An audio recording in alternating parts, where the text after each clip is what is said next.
Hai Kayum Tangkis, kita bersyukur kita udah Tuhan jagain waktu malam hari kita bisa bangun, kita puji syukur kita bisa bangun, kita kesempatan untuk mengenal Tuhan lewat firman Tuhan.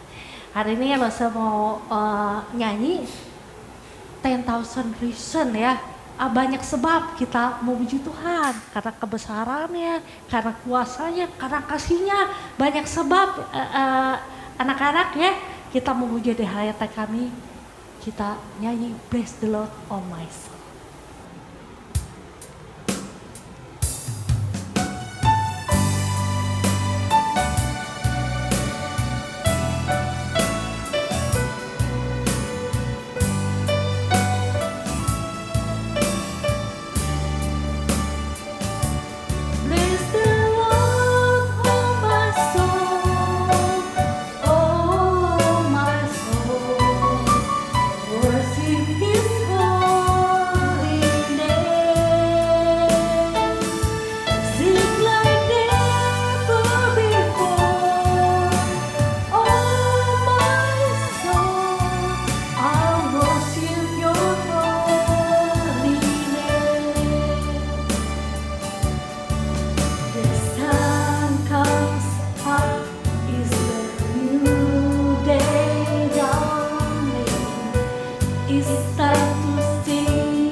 Dan setiap hari Engkau menyertai kami. Terima kasih ya Tuhan, kami bisa mendengarkan firman Tuhan dan bisa memuji nama Tuhan. Walaupun kami jauh dan layak untuk memuji Engkau dan jauh dan layak untuk dikasih, tapi Tuhan penuh kasih, mengasihi seperti orang seperti kami. Tuhan, kami mau memuji Tuhan, tolong Tuhan pimpin dari awal pertengahan sampai akhir. Terima kasih Tuhan, dalam nama Tuhan Yesus kami berdoa, amin ya. Anak-anak, tahu kan Allah itu besar, besarnya apa anak-anak? Bahasanya, bahasa kasihnya, bahasa sabarnya, bahasa murahnya, wah banyak sekali. Allah itu besar, kita nyanyi Tuhan Allah di tengah kita besar, besar ya.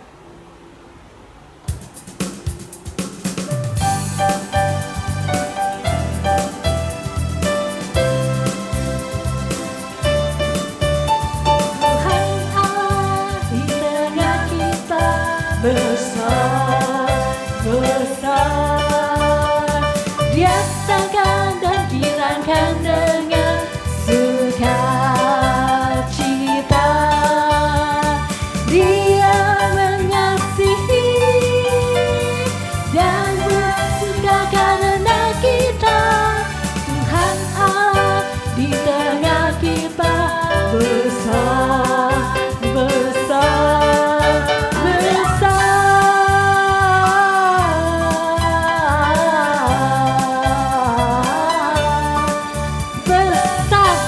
Gitu Allah di tengah kita ya.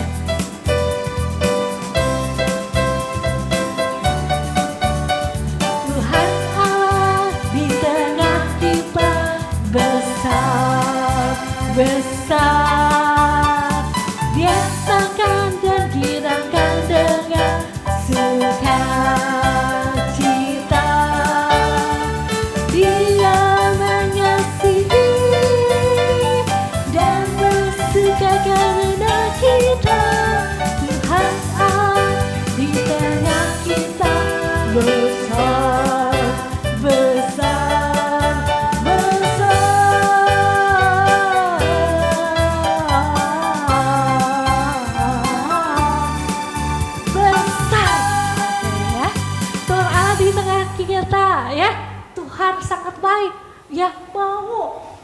bersama-sama kita walaupun kita waktu kita masih berdosa ya, itu hebatnya Tuhan ya.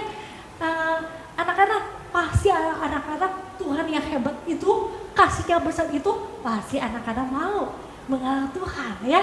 Ya mengenal Tuhan lewat apa? Lewat firman Tuhan. Sebentar lagi kita dengar firman Tuhan.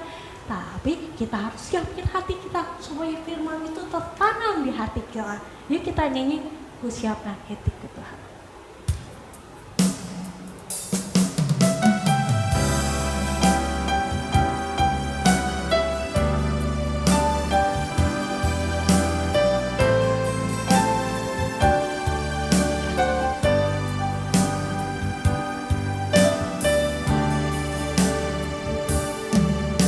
Siapkan hatiku Tuhan untuk dengar firman-Mu saat ini.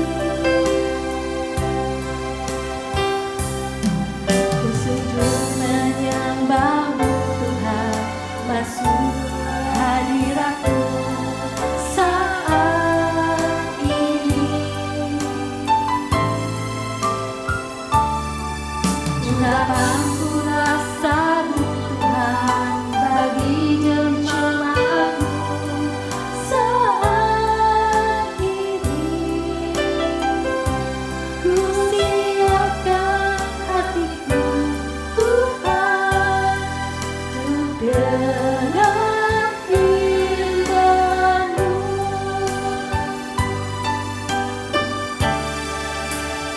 Firman-Mu tiada berubah,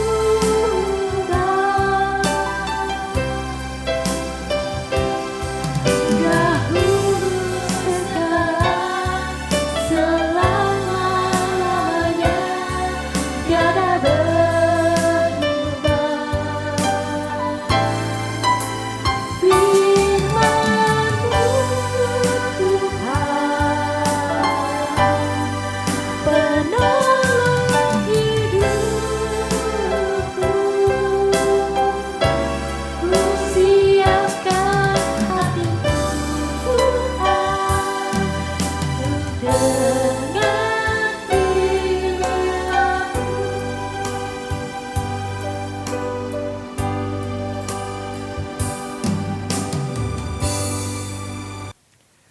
Halo adik-adik, berjumpa lagi dalam Kak Imtong Kids ya. Hari ini seperti biasanya kita akan mendengarkan cerita Alkitab. Dan hari ini judul cerita Alkitab kita adalah Yakub bergumul dengan seorang malaikat dan berdamai dengan Esau. Dan bahan Alkitabnya terambil dari Kejadian pasal 32 sampai pasal 33. Nah, sebelum mendengarkan ceritanya, kita berdoa dulu ya. Yuk kita berdoa. Tuhan Yesus, kami bersyukur hari ini berkumpul lagi bersama-sama untuk mendengarkan cerita Alkitab.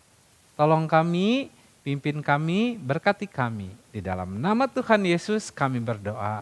Amin. Oke adik-adik, adik-adik pernah lihat olahraga gulat apa tidak? Nah, seru ya kalau kita lihat olahraga gulat. Nah, kalau kita lihat orang yang bergulat itu pasti capek ya kan. Wah, mengeluarkan banyak tenaga ya kan. Banyak sekali energi yang harus dikeluarkan. Karena itu biasanya olahraga gulat itu ada waktunya. Paling beberapa menit saja ya kan. Dan diberikan juga waktu istirahat. Tapi tahu nggak adik-adik, di Alkitab ada orang yang bergulat tapi waktunya lama sekali. Dari malam sampai subuh. Wah, pasti capek sekali ya. Mau tahu ceritanya? Begini ceritanya.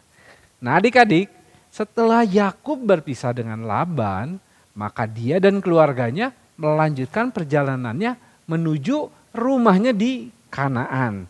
Namun untuk sampai di sana, Yakub harus melewati daerah Edom, tempat Esau, yaitu kakaknya berada. Tentu saja Yakub merasa ketakutan. Karena apa? Ya, karena dia pernah berbuat salah pada Esau. Yakub takut nanti Esau akan menyerang dia dan keluarganya. Namun nih adik-adik, Tuhan itu maha baik. Tuhan mengirim malaikat-malaikatnya bertemu dengan Yakub.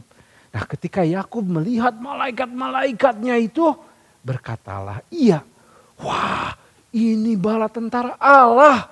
Sebab itu dinamailah tempat itu Mahanaim. Nah, adik-adik, ini dilakukan Tuhan agar Yakub tidak takut dan menyadari bahwa Tuhan itu apa? Setia pada janjinya. Selalu tidak pernah meninggalkan Yakub dan selalu menjaga Yakub. Nah, namun sekalipun adik-adik, Yakub masih mengandalkan pikirannya, mengandalkan kemampuannya untuk menghadapi ketakutannya kepada Esau. Nah, Yakub apa yang dilakukan?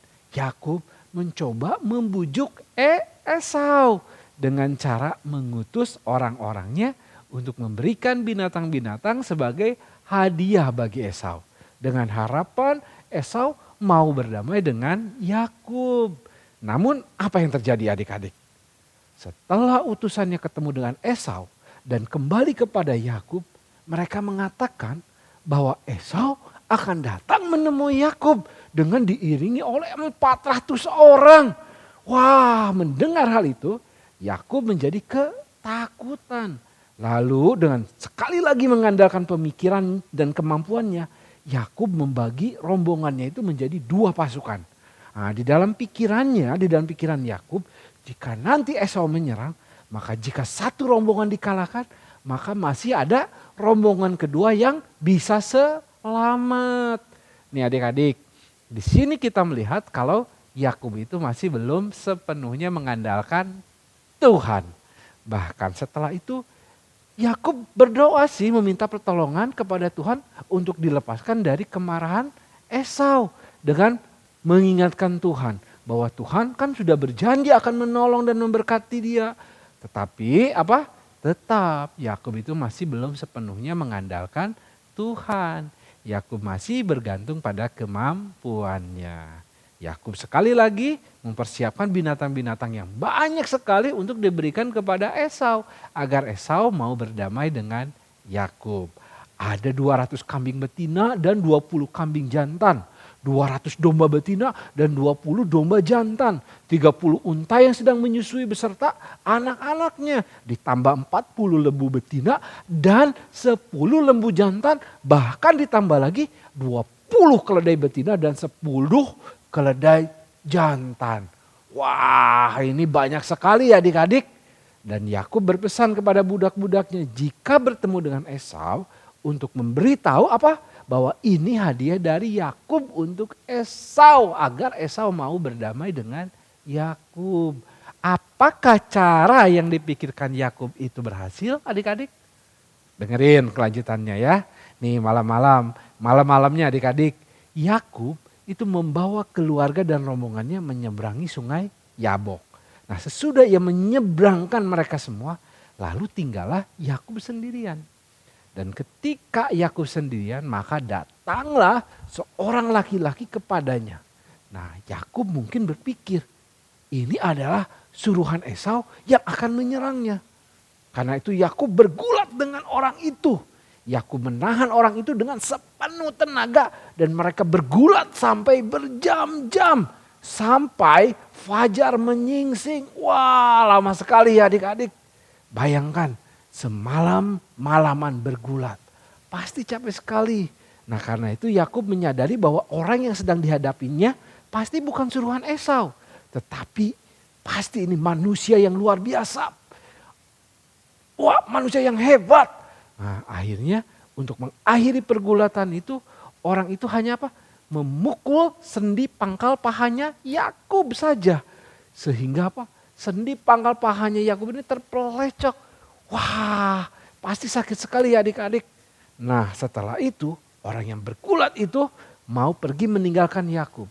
Namun Yakub tidak mau melepaskannya sebelum orang itu memberkatinya. Karena Yakub sadar bahwa orang itu ternyata apa?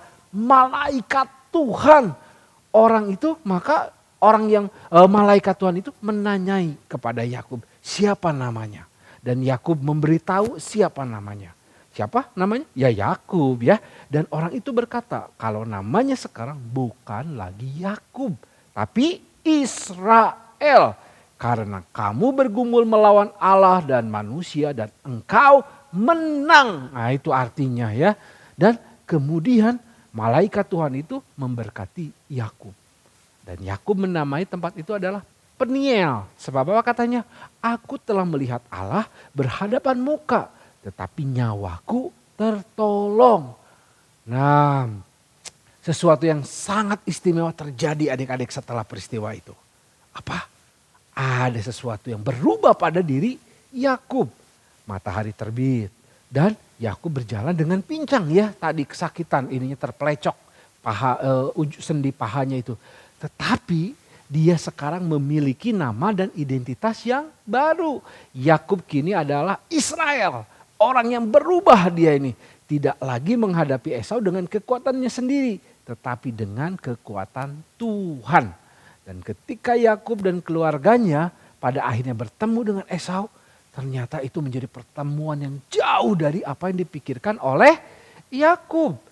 Esau sama sekali tidak menyerangnya adik-adik. Malah Esau berlari mendapatkan dia. Didekapnya dia, dipeluknya, lehernya dan diciuminya. Yakub dengan penuh haru dan penuh kehangatan.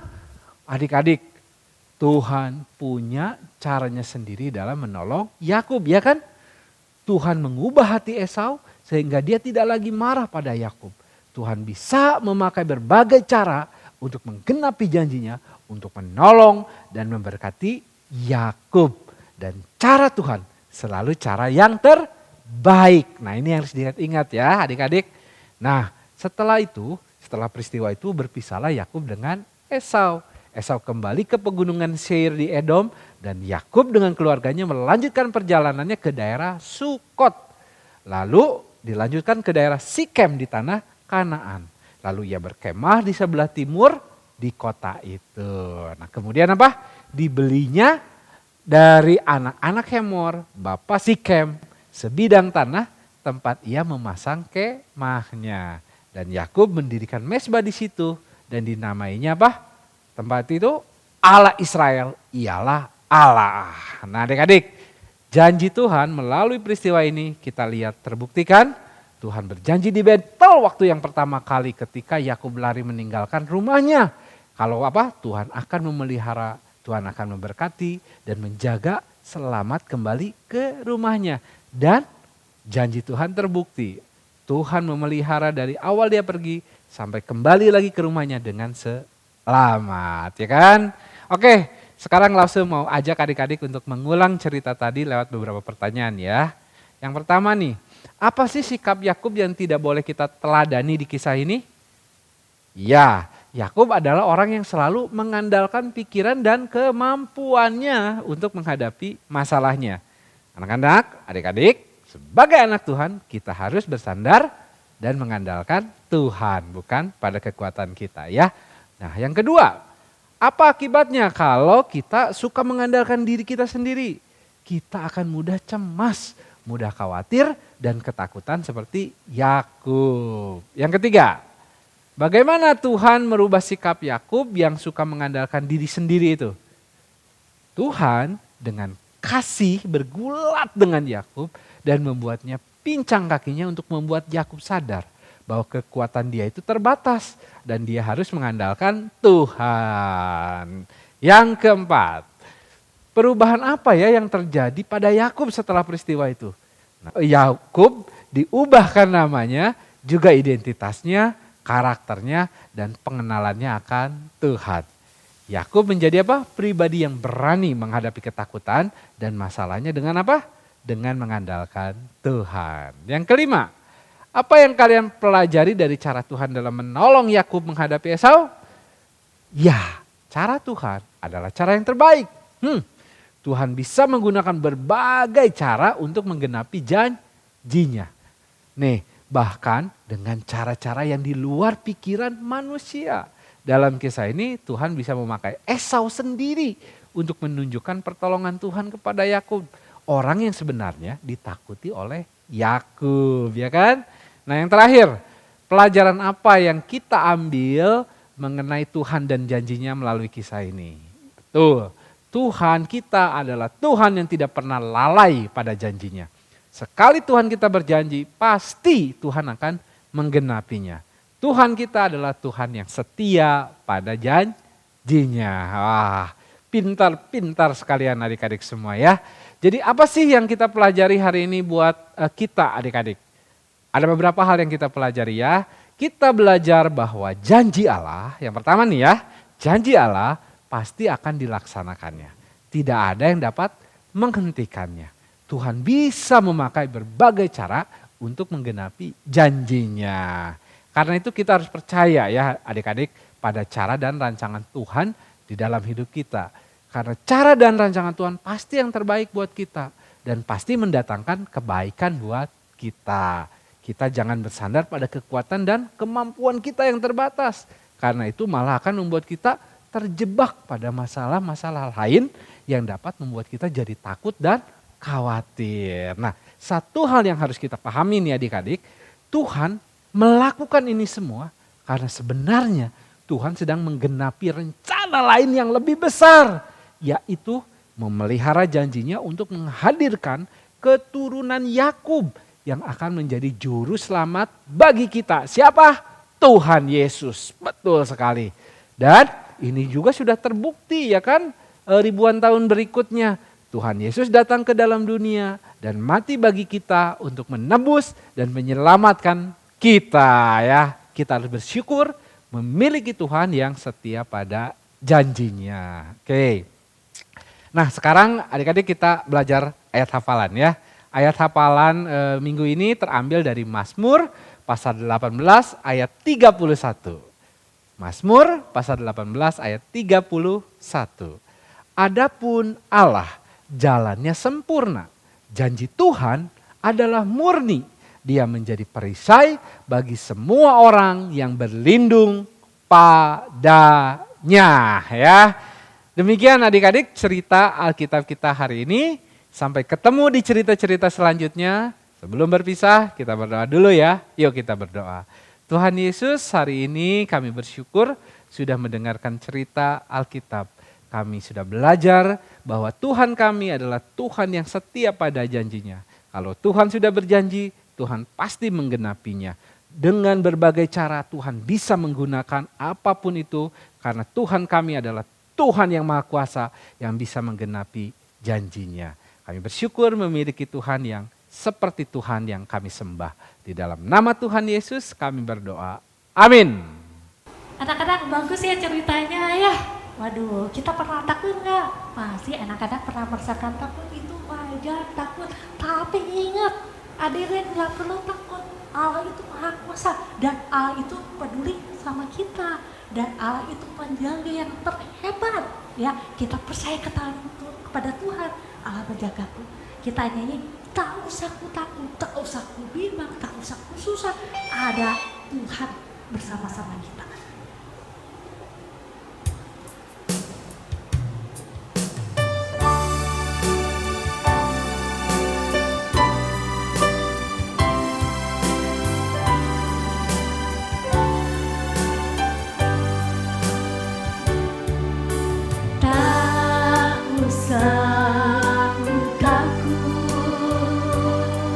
Allah menjagaku.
subscribe channel ini.